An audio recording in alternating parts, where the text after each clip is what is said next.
Thank you for the freedoms we enjoy in this country to worship you and to study your word without fear of persecution. I pray that you'll be with those around the world who are currently facing persecution. Thank you for sending your son Jesus to die on the cross for our sins. Thank you for your word, and thank you for the gift of your Holy Spirit. I pray for myself that you'll help me to move through the scripture in an appropriate fashion, and to deliver your word, and as your people are fed by the truth of your word.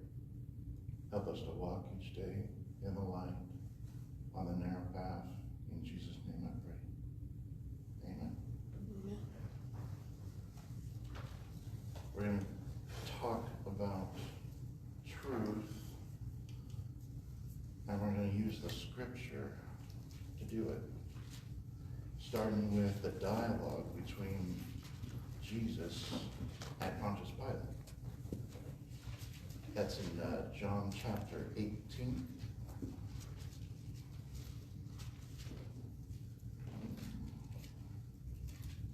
Verse 37 and 38. Therefore Pilate said to him, "So you are a king?" Jesus answered, "You say correctly that I am a king. For this I have been born, and for this I have come into the world to testify to the truth. Everyone who is of the truth hears my voice." Pontius Pilate said to him, "What is truth?" And the scripture gives us an answer to the question. It's an important question. It's a good question Pontius Pilate asked, but he may not have been searching for an answer. John chapter 14, verse 6 says, Jesus said to him, "I am the way and the truth and the life. No one comes to the Father but through me." Also, John 1, verse 17. For the law was given through Moses, grace and truth were realized through Jesus Christ. Truth is a person, and truth is in harmonious correspondence or relationship with love. Let's see 1 John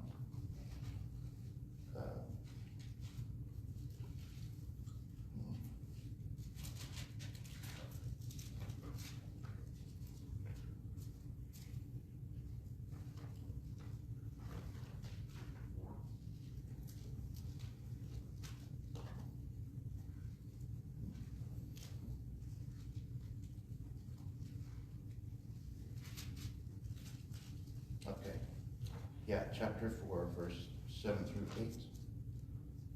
Also verse 16. Beloved, let us love one another, for love is from God, and everyone who loves is born of God and knows God. The one who does not love does not know God, for God is love. And verse 16 says, we have come to know and have believed the love which God has for us. God is love, and the one who abides in love abides in God, and God abides in him. The Gospel of Matthew, chapter 3.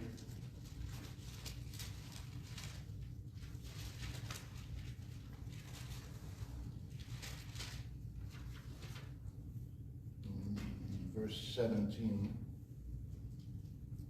says, and behold, a voice cried out from the heavens and said, this is my beloved Son, in whom I am well pleased.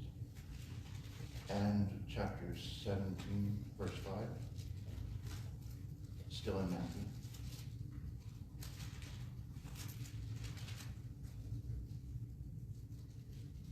While he was speaking, a bright cloud overshadowed them, and behold, a voice called out from the cloud and said, this is my beloved Son, with whom I am well pleased.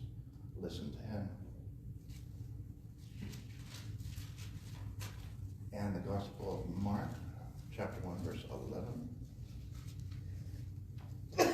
voice came out from the heaven,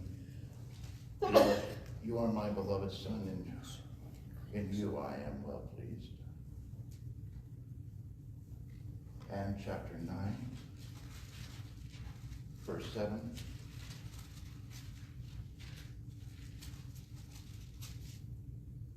Then the cloud formed, overshadowed them, and a voice came out from the cloud. This is my beloved Son, listen to him. And also from the Gospel of Luke, chapter 3, verse 22. And the Holy Spirit descended upon him in bodily form like a dove. And a voice came out of heaven saying, you are my beloved Son, in you I am well pleased. And chapter 9, verse 35. Then a voice came out from the cloud saying, this is my Son, my chosen one, listen to him. And we'll also see it in 2 Peter. 2 Peter chapter 1, verse 17 and 18. For when he received honor and glory from God the Father, such an utterance as this was made to him by the majestic glory, this is my beloved Son, with whom I am well pleased. And skip over to 1 Corinthians 13. To the reference in verse 6, love rejoices in the truth. Did you see that? God, who is love, rejoices in or is well pleased with Jesus, who is the truth. Walking in the truth and loving faithfully is implied by obedience to God. In Exodus chapter 20, verse 16, that's where the commandments are. It says, do not bear false witness.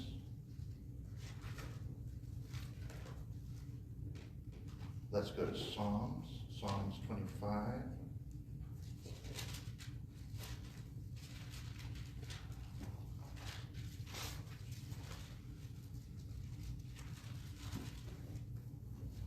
Verse 5.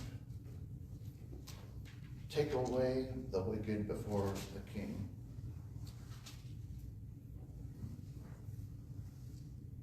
And his throne will be established in righteousness.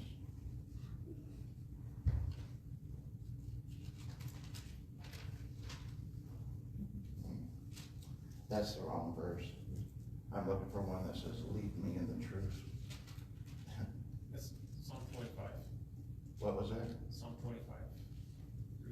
Oh, I'm in Proverbs. I'm sorry. Psalm 25, thank you.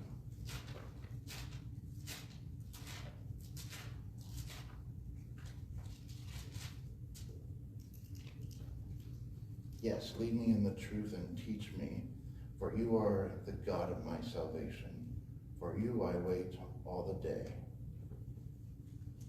And Psalms 86.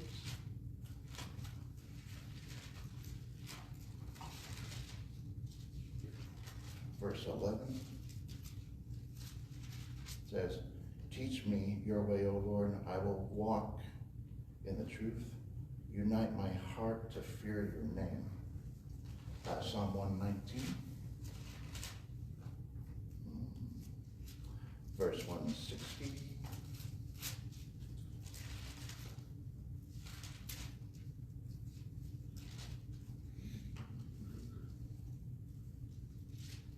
The sum of your word is truth, and every one of your righteous ordinances is everlasting.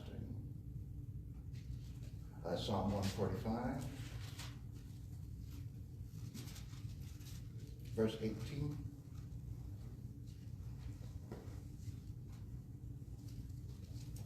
The Lord is near to all who call upon him, to all who call upon him in truth. Proverbs chapter 12, verse 22. Lying lips are an abomination to the Lord, but those who deal faithfully are his delight. Gospel of Matthew, chapter 7.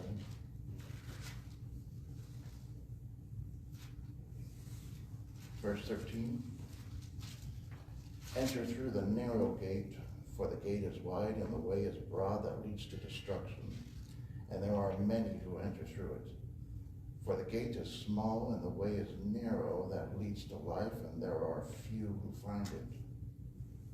Matthew 22.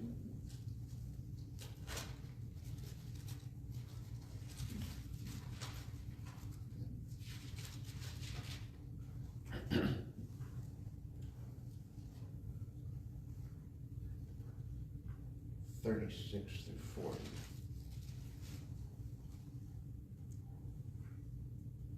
Teacher, which is the great commandment in the law? And he said to him, you shall love the Lord your God with all your heart, with all your soul, and with all your mind. This is the great and foremost commandment. The second is like it. You shall love your neighbor as yourself. On these two commandments depend the whole law of the prophets. John chapter 4.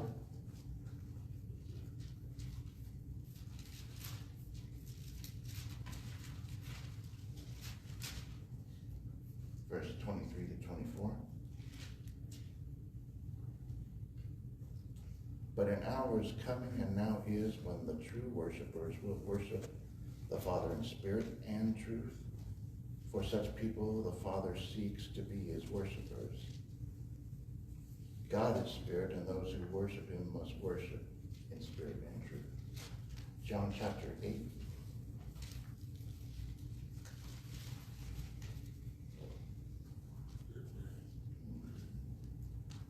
Verse 31 to 32. So Jesus was saying to the Jews who had believed him, if you continue in my word, then you are truly disciples of mine, and you will know the truth, and the truth will set you free. John chapter 13.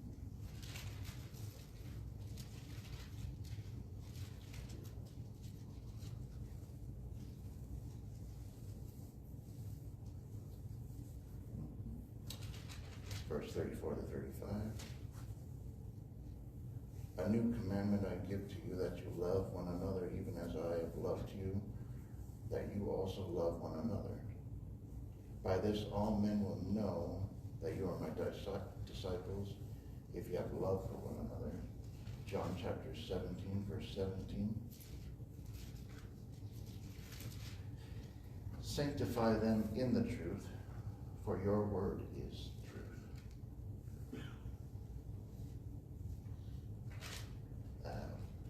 Ephesians.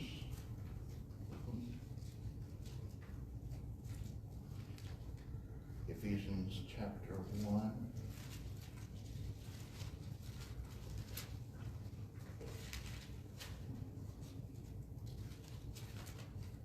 Verse 13. In him you also, after listening to the message of truth, the gospel of your salvation, having also believed, you are sealed in him with the Holy Spirit of promise. And Ephesians 6.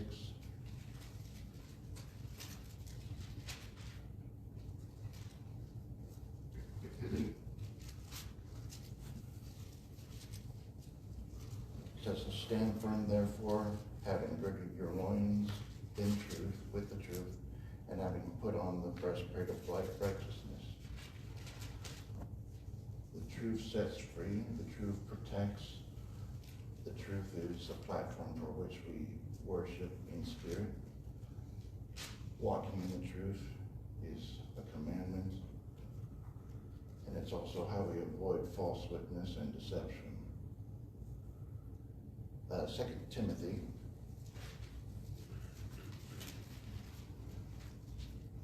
Second Timothy chapter 2, verse 15. Be diligent to present yourself approved to God as a workman who does not need to be ashamed, accurately handling the word of truth. 1 John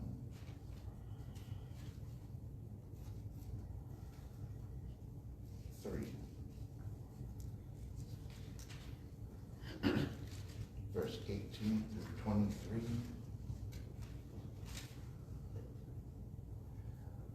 Little children, let us not love with word or with tongue, but in deed and truth. We will know by this that we are of the truth, and we assure our hearts before him. In whatever our heart condemns us, for God is greater than our heart and knows all things. Beloved, if our heart does not condemn us, we have confidence before God, and whatever we ask we receive from him, because we keep his commandments and do the things that are pleasing in his sight. This is his commandment, that we believe in the name of the Son Jesus Christ and love one another just as he commanded us. 1 John 4, verse 6. We are from God. He who knows God listens to us. He who is not from God does not listen to us. By this we know the spirit of truth and the spirit of error. 2 John, verse 4. I am very glad to find some of your children walking in truth, just as we received commandment to do from the Father. And third letter of John, also verse 4. I have no greater joy than this, to hear of my children walking in the truth. Book of Titus.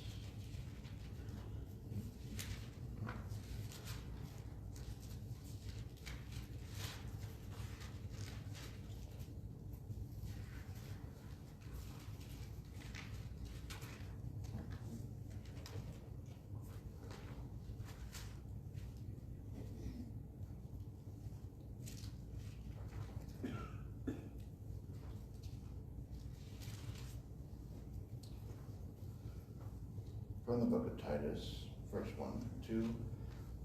Paul, bondservant of God and an apostle of Jesus Christ, for the faith of those chosen of God and the knowledge of the truth, which is according to your godliness, in the hope of eternal life, which God, who cannot lie, promised long ago. Also Hebrews chapter 6.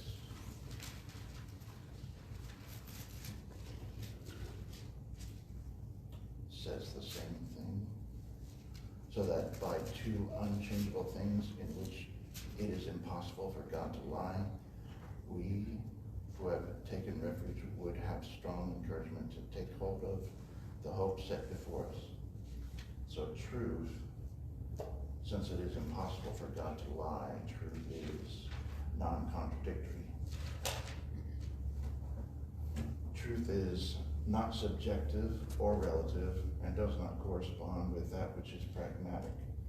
Truth corresponds with reality, and Christ, who is the truth, holds reality together. See Colossians 1:17.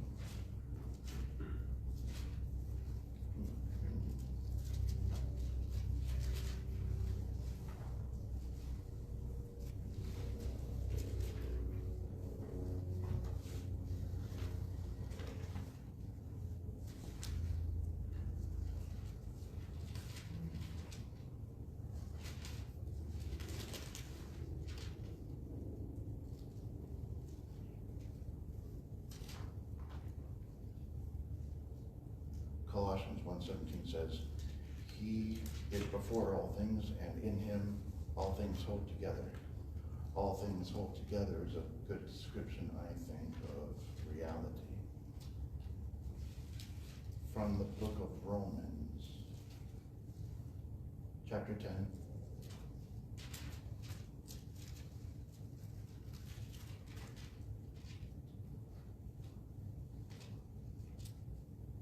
verses 2 through 4 says, "For I testify about them that they have a zeal for God, but not in accordance with knowledge. For not knowing about God's righteousness and seeking to establish their own, they did not subject themselves to the righteousness of God." They thought truth was subjective. From the book of Proverbs, chapter 3.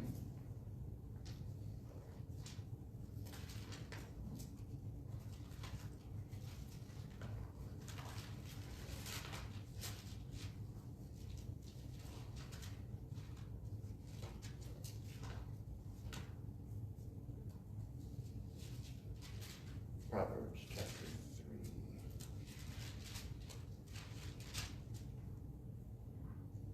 Verse 3, "Do not let kindness and truth leave you. Bind them around your neck. Write them on the tablet of your heart." And verse 5 through 6, "Trust in the Lord with all your heart and do not lean on your own understanding. In all your ways acknowledge him and he will make your path straight."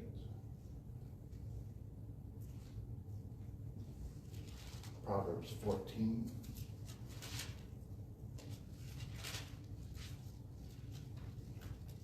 Verse 12, "There is a way in which seems right to a man, but in the end is the way of death." Proverbs 16:25 says the same thing.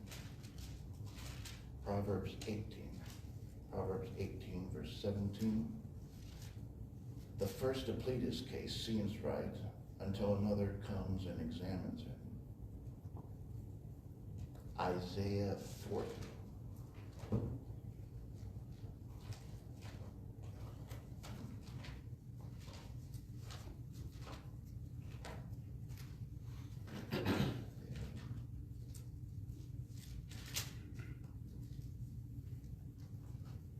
"The grass withers and the flower fades, but the word of the Lord stands forever."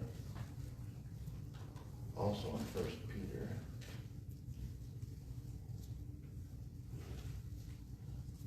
chapter 1, 24 to 25, "For all flesh is like grass, and all the glory like a flower of grass. The grass withers and the flower falls off, but the word of the Lord endures forever. And this is the word which was preached to you." So truth is universal and truth is objective. From the Gospel of Matthew, chapter 24.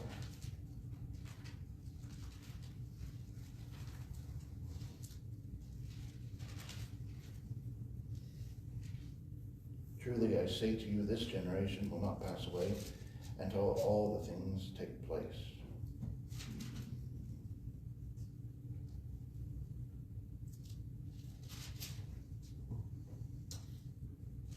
First Corinthians chapter 3, 19 and 20. "For the wisdom of this world is foolishness before God, for it is written, He is the one who catches the wise in their craftiness. And again, the Lord knows the reasoning of the wise, that they are useless."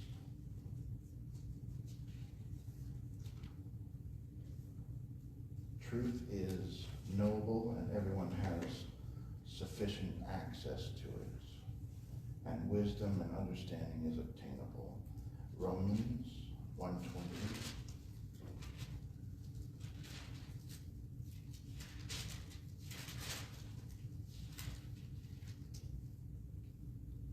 "For since the creation of the world, his invisible attributes, his eternal power and divine nature have been clearly seen, being understood through what has been made, so that they are without excuse." Proverbs 1. Proverbs 1:20 through 23. "Wisdom shouts in the streets. She lifts her voice in the square, At the head of the noisy street she cries out. At the entrance of the gate in the city she utters her sayings. How long, O naive ones, will you love being simple-minded? And scoffers delight themselves in scoffing. And fools hate knowledge? Turn to my reproof. Behold, I will pour out my spirit on you. I will make my words known to you. Also, James chapter 1, verse 5.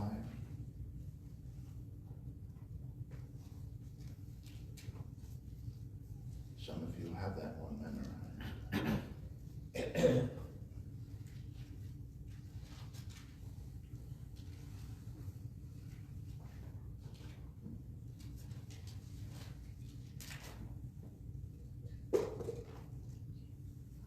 But if any of you lacks knowledge, let him ask of God, who gives to all generously and without reproach, and it will be given to him. Truth is noble and wisdom is attainable. Truth is confrontational. Leviticus chapter 19, verse 17. For you shall not hate your fellow countrymen in your heart. You may surely reprove your neighbor, but shall not incur sin because of him. Gospel of Matthew, chapter 18.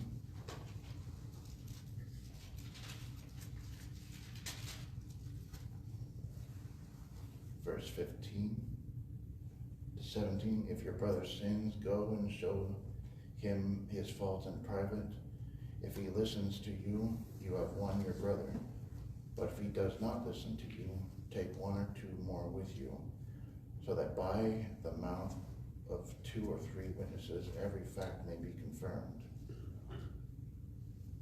If he refuses to listen to them, tell it to the church, and if he refuses to listen even to the church, let him be to you as a Gentile and a tax collector. Chapter 21, verse 13, still in Matthew. And he said to them, it is written, my house shall be called a house of prayer, but you are making it a den of robbers.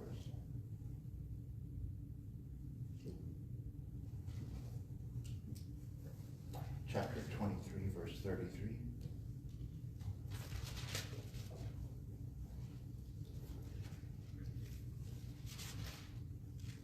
You serpents, you brood of vipers, how will you escape the sentence of hell? And from the Gospel of Luke,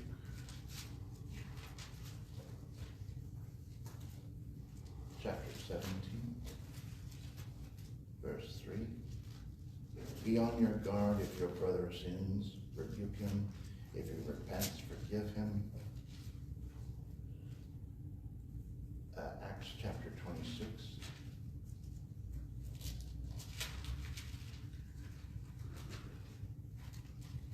Verses 26 to 28.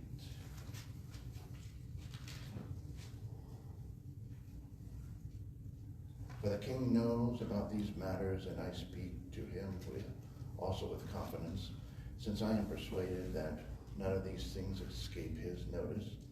For this has not been done in a corner. King Agrippa, do you believe the prophets?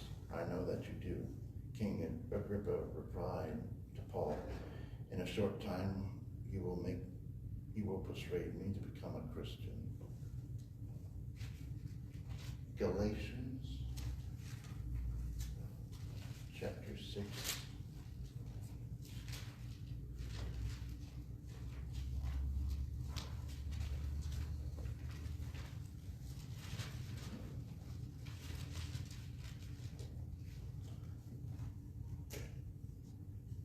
Chapter 6, verse 1. Brethren, even if anyone is caught in any trespass, you who are spiritual, restore such a one in a spirit of gentleness, each one looking to yourself, so that you too will not be tempted. Ephesians chapter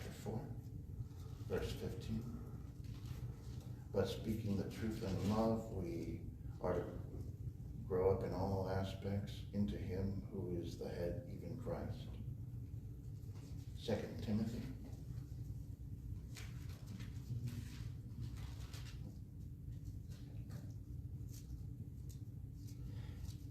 Chapter 2, verse 25. With gentleness correcting those who are in opposition, if perhaps God will grant them repentance leading to the knowledge of the truth. And James, chapter 5,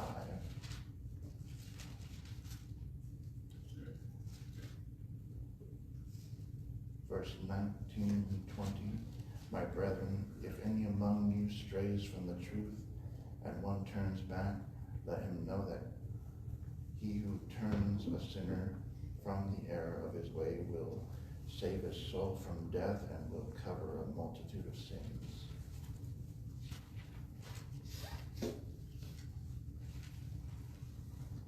God knows the thoughts of every person who will ever exist from eternity past. He knows everything that will ever need to be read in the New Testament. He got it done within the lifetime of the eyewitnesses. Therefore, the canon is closed.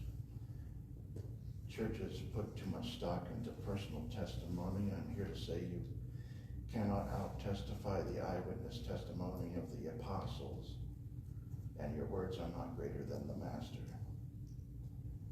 While you're still alive, your personal testimony is always only one refusal to repent away from becoming worthless. From the book of Acts, chapter 1, verse 16 to 26. Brethren, the scriptures had to be fulfilled, which the Holy Spirit foretold by the mouth of David concerning Judas, who became a guide for those who arrested Jesus. For he was counted among us and received his share in the ministry. Now this man acquired a field for the price of his wickedness, and falling headlong, then burst into the middle, and all of his intestines gushed out. And it became known to all who were living in Jerusalem, so that in their own language that field was called Hakeldama, that is, field of blood. For it is written in the book of Psalms, let his homestead be made desolate, and let no one dwell in it, and let another man take his office. Therefore, it is necessary that of the men who have accompanied us all that time that the Lord Jesus went in and out among us, beginning with the baptism of John, until the day that he was taken up from us, one of these must become a witness with us of his resurrection. So they put forward two men, Joseph called Barnabas, who was also called Justus, and Matthias, and they prayed and said, you, Lord, who know the hearts of all men, show which of these two you have chosen to occupy the ministry and apostleship from which Judas turned aside to his own place. And they drew lots for him, and the lot fell on Matthias, and he was added to the 11 apostles. Galatians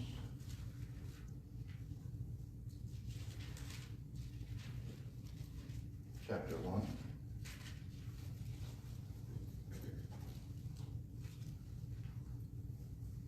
Verse 8 and 9. But even if we, or an angel of heaven, should preach to you a gospel contrary to what we have preached to you, he is to be accursed.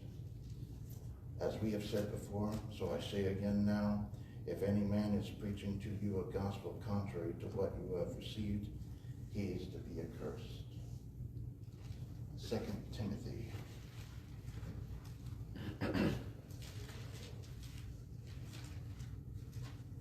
chapter 3, verse 16. All scripture is inspired by God and profitable for teaching, for reproof, for correction, for training in righteousness, so that the man of God may be adequate, equipped for every good work. And the book of Jude.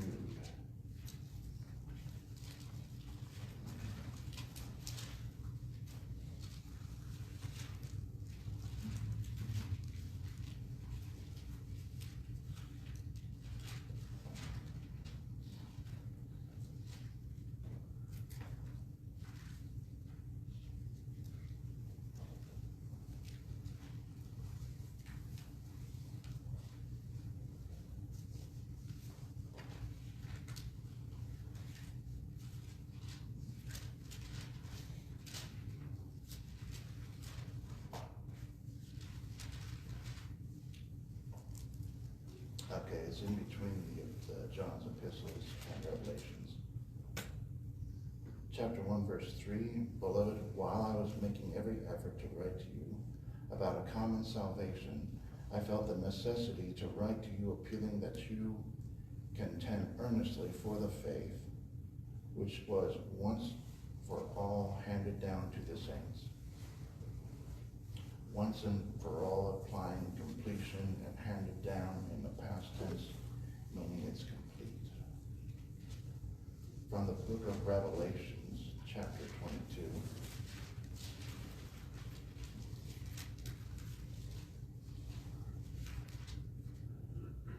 Verse 18 and 19. I testify to everyone who hears the words of the prophecy of this book. If anyone adds to them, God will add to him the plagues which are written in this book. And if anyone takes away from the words of this book of the prophecy, God will take away his part from the tree of life and from the holy city which are written in this book.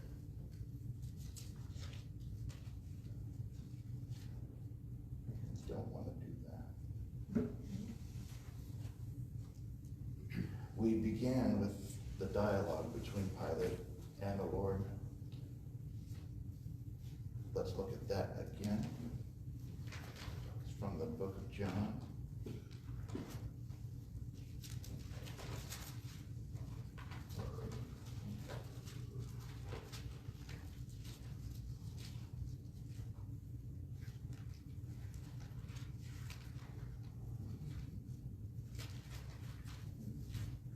Only now I wish you to briefly meditate on it in reverse. Chapter 18, let's see, 37.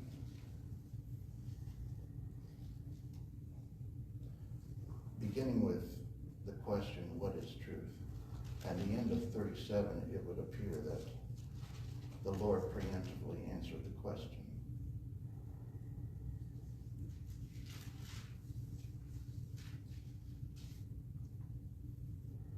For this I have come into the world to testify to the truth. Everyone who is of the truth hears my voice.